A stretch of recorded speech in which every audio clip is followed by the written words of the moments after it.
kasama ko. Hinanap lang namin. Kaya nandito kami sa may park. Si Faye, nakalimutan niya yung cellphone niya.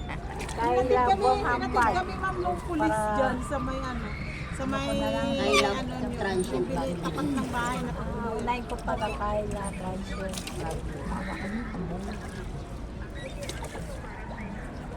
Oo. Sa may kanto, opo.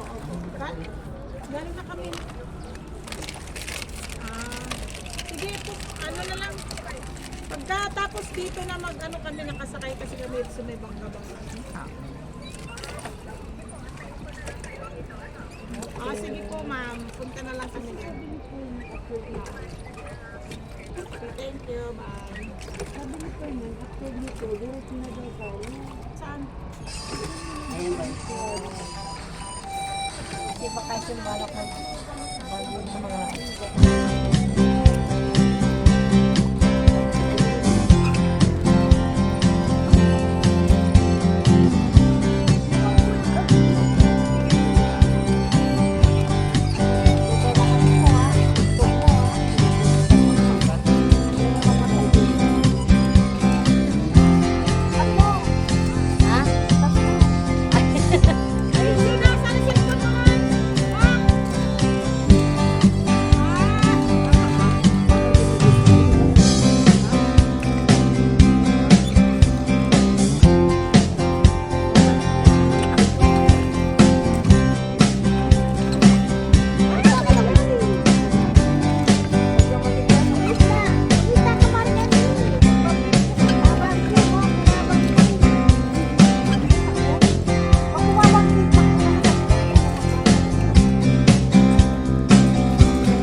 Galaw-galaw.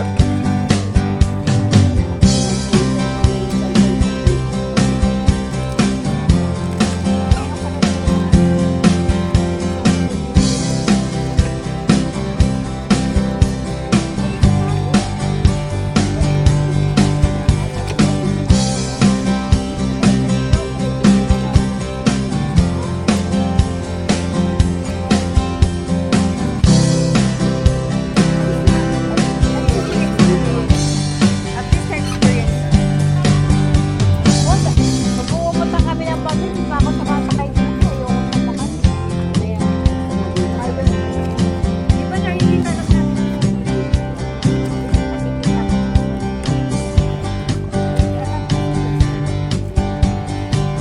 Nanay dito asawa ko.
Wala kang alaga ng mga pamangkin.